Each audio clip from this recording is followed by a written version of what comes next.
Bougane Gueye Dany, le président Bougane Gueye Dany, comme d'habitude, il est très serein parce que yéen ñëpp xam ngeen ne deful dara. Vous êtes tous témoins de ce qui s'est passé. Man ak président Anta Babacar gis nañ ko, fekk nañ ku serein, fekk nañ koo xamante ne am na claire conscience que deful dara. Waxtaan nañu ak commandant bi. Dañuy continuer suñu visite parce que loolu la d'accord ak ñun soo leen gisee ñu ñëw fii parce que dañ jàpp ne dañ ko war a bàyyi mais ñëw bi bu taxaw ni jug dëgg moo doon ñu dem yóbbul ndimbal boo xam ne indil nañ ko sinistré moo tax moom si boppam loolu la jàpp ne loolu lañ war a def te ñu d'accord si waxtaan si entre leader ñu jàpp ne dañu war a dem yóbbu ndimbal li nga xamante ne moom lañ indil sinistré yi dem fekk leen fu ñu nekk xalaatuñu woon a toog ba heure bii Bakel ndax 4 heures du matin lañ jógee Dakar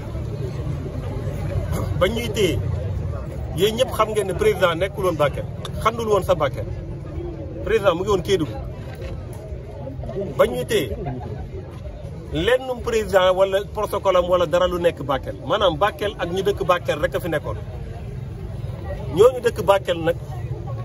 li leen dal leen ñu soxla ndimbal ñooñu la ñu fekk si woon te ñooñu yëkkati woon am na si ñun sax ñoo xam ne yëguñu woon sax président day ñëw parce que ba ñuy décider ñun ñëw Bakel yàgg na dañ ko waxtaanee tey toute la coalition sàmm sa kàddu ñoo fi waroon nekk ñu ñëwul ñëpp dañu am empêchement ñu ñëwul ñëpp empêchement moo tax ñëwuñu mais ñëpp ñoo amoon yéene ñëw teew man ak présidente Anta Babacar ak président Bougane Gueye Dany ñoo ñëw représenter toute la coalition Sàmm Sa Kàddu lu ñu yëkkati woon mooy ñëw apporter suñu solidarité daal di ñëw xool naqar bi partager ko ak ñi fi nekk ñuy ay sinistrés di ay compatriotes waaye defuñu lu dul jël ay compatriotes comme ñun muy ay gendarme mettre leen entre ñaari compatriotes maanaam ay nit yu bëgg a seeti seeni mbokk ñu teg ay nit seen diggante ne leen doo leen seeti seen mbokk parce que loolu rek moo fi am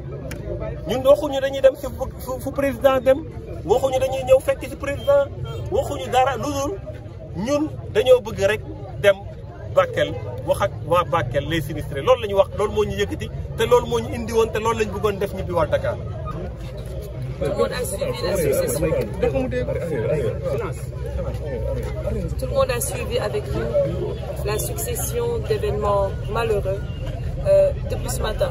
Nous avons quitté Dakar à 4 heures du matin. Nous sommes arrivés vers Bakel, à 14 km de Bakel. Il était 13 heures. Et les forces de l'ordre, notamment la gendarmerie, nous a arrêtés après nous avoir violentés, brutalisés. Ils ont arrêté l'un d'entre nous. On a quitté chez nous, on a quitté nos maisons pour aller à la rencontre de populations sinistrées qui ont besoin de notre aide, qui ont besoin de soutien, qui ont besoin de présence, qui ont besoin de denrées alimentaires, qui ont besoin de sacs vides, qui ont besoin de riz, qui ont besoin de matelas, qui ont besoin de nattes. Ils ont exprimé leurs besoins. Nous, la coalition Sàmm Sa Kàddu, nous avons jugé nécessaire et extrêmement urgent d'être auprès de ces populations-là. On a rassemblé une certaine somme pour acheter nos biens, pour aller délivrer à ces populations. Mais je pense qu'aujourd'hui, on commence à s'inquiéter pour la démocratie de notre pays. Ce que nous avons vécu est une totale injustice et une flagrante... Ils se sont amusés avec la loi. Et nous ne pouvons pas tolérer de telles pratiques. Nous le disions hier seulement. Nous sommes une opposition responsable. Et on ne souhaite pas qu'on nous appelle ou qu'on nous invite à ces pratiques qui, selon nous, sont des pratiques désuètes. Parce que quand même, le peuple sénégalais, et en particulier la jeunesse sénégalaise, s'est assez et longuement et suffisamment battu pour qu'on puisse dire que nous sommes un pays de démocratie, un pays de justice et un pays de loi. Aujourd'hui, nous retrouver dans des situations où on nous empêche de traverser une voie tout simplement parce qu'il paraîtrait que le président de la République, Bassirou Diomaye Faye, serait à Bakel. Au moment où on nous arrête, il est exactement à Kédougou. Donc qu'on nous dise pourquoi ils n'ont pas souhaité qu'on se rende à Bakel. Nous pensons que c'est clairement pour des raisons politiques. Mais comment oser jouer le jeu politique pendant un moment où des Sénégalais et des confrères comme nous sont dans un sinistre total? Je trouve que c'est malheureux. C'est triste et c'est dommage. Nous allons continuer notre chemin. Nous sommes venus voir le président Bougane Gueye Dany. Il se porte très bien. Il a le moral très fort comme d'habitude.